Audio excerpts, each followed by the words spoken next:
In the spring of 1776, as the American colonies moved ever closer toward independence, a quiet revolution was unfolding far from the halls of Congress. In a modest home in Braintree, Massachusetts, a woman sat at her writing desk, her quill lifted above parchment as she pondered the future of a nation not yet born. Her name was Abigail Adams. The world would one day remember her not only as the wife of John Adams or the mother of a president, but as one of the first voices in American history to speak boldly and clearly for the rights of women.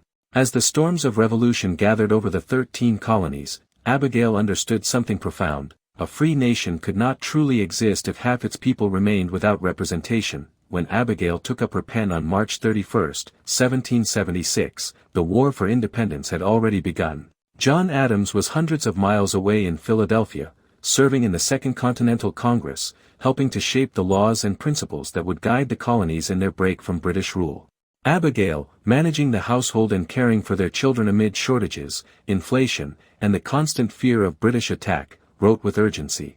She opened her letter with warmth and affection, but it quickly became clear that this message was more than a simple update or expression of longing. With a mixture of courage, wit, and sharp insight, she urged her husband to think beyond the politics of the moment and consider a future in which women were not simply subjects of laws written by men, but stakeholders in the emerging republic. She wrote, "In the new code of laws which I suppose it will be necessary for you to make, I desire you would remember the ladies and be more generous and favorable to them than your ancestors." These were not idle words.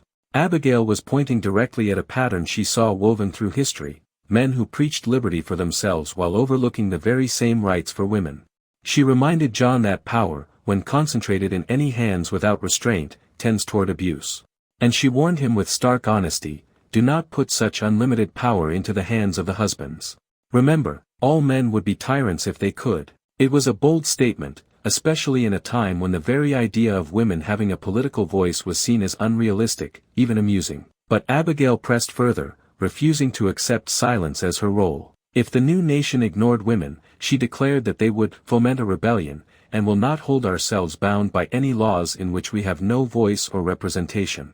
Her words echoed the central argument that fueled the American Revolution itself: no taxation without representation, no government without consent of the governed. The irony was impossible to ignore. As men prepared to fight and die for the right to self-rule, Abigail asked them to recognize that women lived under the same burdens yet were denied a seat at the table. She spoke not just as a wife or a mother, but as an early advocate for justice. Long before the women's rights movement would formally begin, John Adams received her letter in Philadelphia, and on April 14, he wrote back. His response, preserved through history, reveals much about their marriage. Unlike many men of his era, John respected Abigail's intellect deeply, and their correspondence shows an extraordinary partnership of ideas. Yet this time, John chose a teasing tone. He laughed at her extraordinary code of laws, and dismissed her talk of rebellion with playful affection.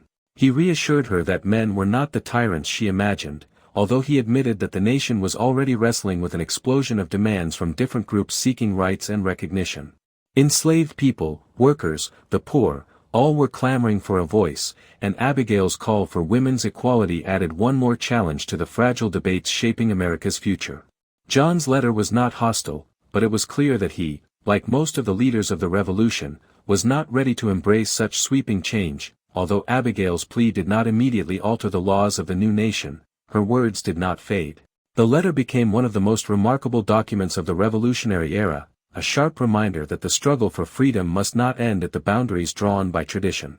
Throughout her life, Abigail remained outspoken about education for women, legal rights, and the importance of ensuring that liberty applied to all. While she never saw the reforms she dreamed of, her message survived, circulating quietly for decades until it became a foundational text for later generations of American women, suffragists, reformers, and activists who would fight for the vote, for equality, and for a place in the civic life of the nation. As we look back on her words today, they feel prophetic. Abigail understood that revolutions rarely complete themselves in a single moment.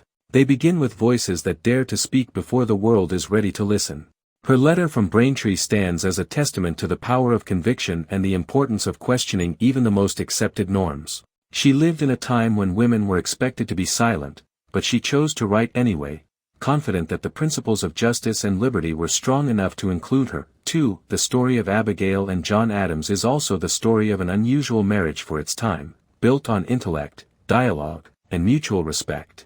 Their letters reveal two minds shaped by the same ideals but divided by the limits of an age not yet prepared to challenge its own contradictions. Abigail pushed gently yet firmly, reminding John that a nation striving to free itself from tyranny could not afford to create new forms of inequality at home.